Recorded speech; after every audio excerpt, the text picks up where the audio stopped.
시청자 여러분 안녕하십니까. 오늘의 소식은 부동산 풍량계 제2편의 내용입니다. 내 집 마련 코스인 전세제도는 시민들의 자산 축적 경로가 되면서 현재 전세 비율이 약 40%에 달하는 실정입니다.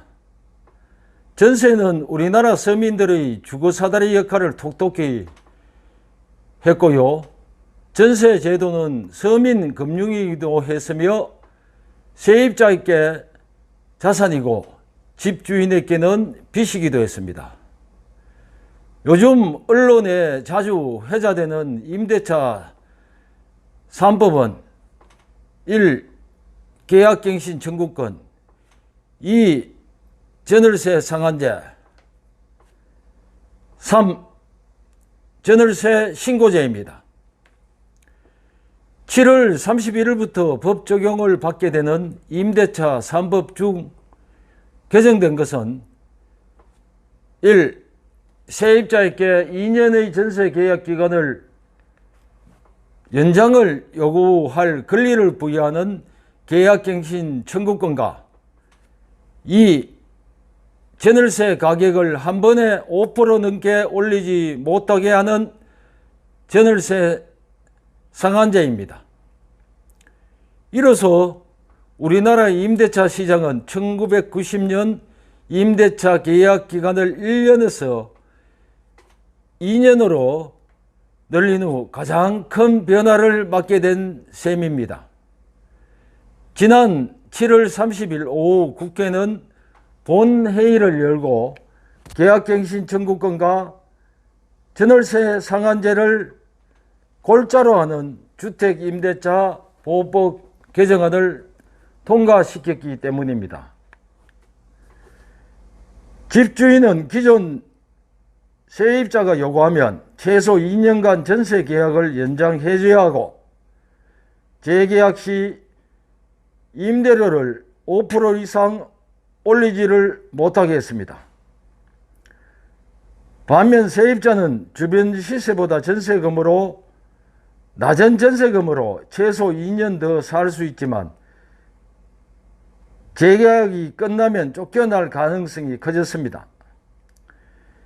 집주인들이 전세금을 2년 뒤 주변 시세에 맞추어 올려서 다른 세입자를 찾을 수 있기 때문입니다. 정부는 신규 계약자에 대해서 전월세 상한제를 적용치 않는다고 발표했고 계약갱신 청구권은 기존에 계약한 세입자도 행사할 수 있다고 했습니다. 다만 법 시행 전에 임대인이 계약갱신, 즉 갱신 청구 거절 의사를 밝히고 다른 임차인과 계약을 체결했을 경우에 적용 대상에서 제외한다는 단서조항을 달았습니다. 집주인이 실거주를 원하면 갱신 청구를 거절할 수 있습니다. 하지만 이 경우에도 집주인이 2년간 의무적으로 그 주택에 거주를 해야 합니다. 개정법 시행 후에 허점이 있어 집주인들의 역습 또는 반격이랄까 하는 내용들을 살펴보겠습니다. 예컨대 세입자가 계약갱신 청구권을 행사하더라도 집주인이 전세대출 연장을 거부하면 세입자는 대출을 상환해야 하는 문제점이 있고요. 현금의 여력이 없는 세입자라면 계약을 지속하기 어렵게 되는 것입니다. 또 집주인이 실거주를 한다고 할 때 계약갱신 청구권을 적용하지 않는 조항도 실거주 목적을 빌미로 현재 세입자를 내보낸 후에 몰래 다른 세입자를 구하는 식으로 악용할 수도 있다는 것입니다. 또 해외 발령 등 정당한 사유 없이 다른 세입자를 구하면 기존 세입자에게 피해 보상을 하도록 하는 처벌 조항으로 만들었지만, 이를 걸러낼 수 있는 전월세 신고제가 내년 6월에나 도입될 예정이어서 관리에 한계가 있다고 합니다. 이 밖에 다양한 의문들이 제기된다고 합니다. 전세를 안고 주택을 구입했을 경우 새로운 집주인이 기존 세입자의 계약갱신 청구권을 보장해야 하는지, 삼성동, 대치동, 청담동, 잠실동 등 일부 지역에서 전세가 놓여 있는 상태에서 주택 매매가 불가능한 토지거래 허가구역에서 집주인이 집을 팔기 위해 세입자의 계약갱신 요구를 거부하는 것이 가능한지 여부 등입니다. 정부에 따르면 새로운 집주인도 세입자의 계약갱신 청구권을 보장해야 합니다. 또 토지거래 허가구역에서 집주인은 집을 팔 계획이더라도 세입자의 계약갱신 청구권은 보장해야 합니다.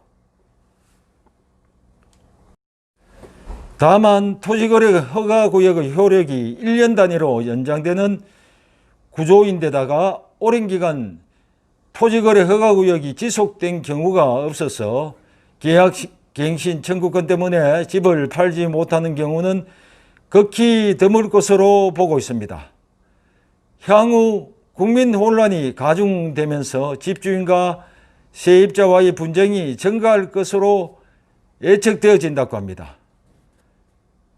이에 주택시장의 반응은 서울 대단지 26만 6천 가구의 전세 매물은 단 454건이라고 합니다. 개정 임대차법 시행 첫날 서울 시내에 2천 가구 이상 아파트 단지를 조선일보가 전수조사를 한 내용입니다. 전체의 0.17%, 평소에 매물이 30건 나오던 아파트 단지도 한 건으로 뚝 떨어졌다고 합니다. 중개인 말씀이 집주인 세입자 모두 패닉 상태이다. 이런 전세난은 처음 겪는다.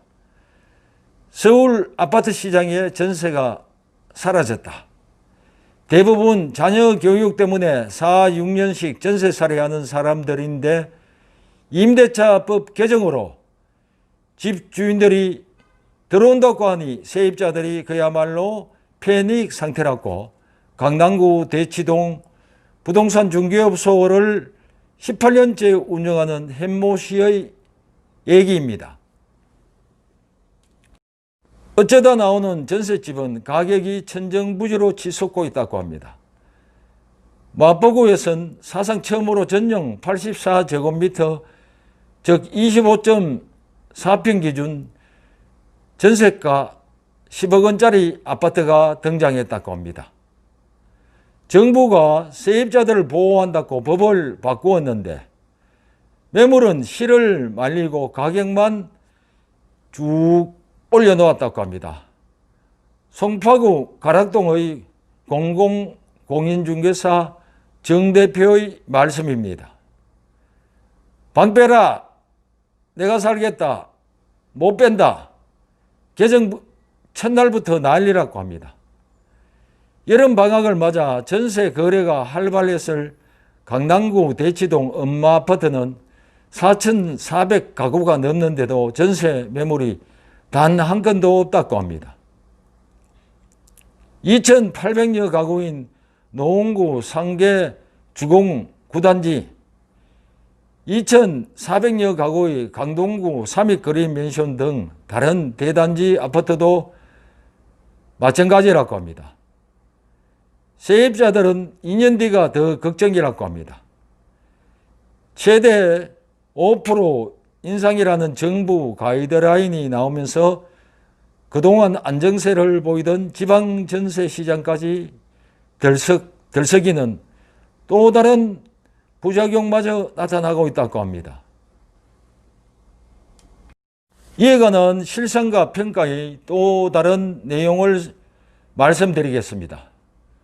우리나라는 1998만 가구 중에서 874만 가구는 집이 없는 세입자들이며 이 중 40%는 전셋집에 살고 있다고 합니다.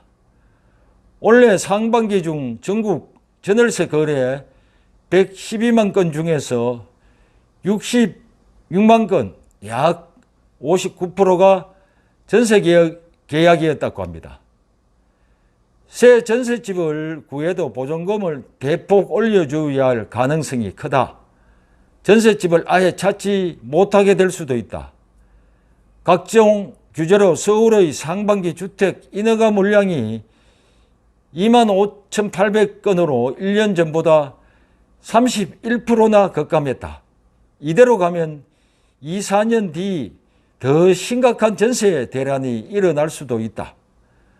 보증금을 대폭 올릴 수 있기 때문이고 초저금리 상황과 앞으로 크게 늘어날 보유세 부담 등을 감안하면 전세보다 월세가 집주인들의 입장에서 훨씬 더 좋기 때문이다.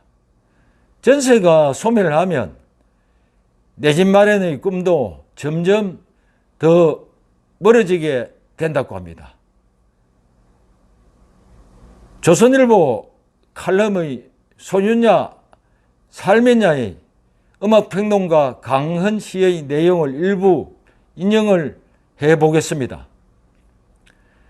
부동산 정책을 둘러싸고 여야의 공방이 연일 뜨겁다.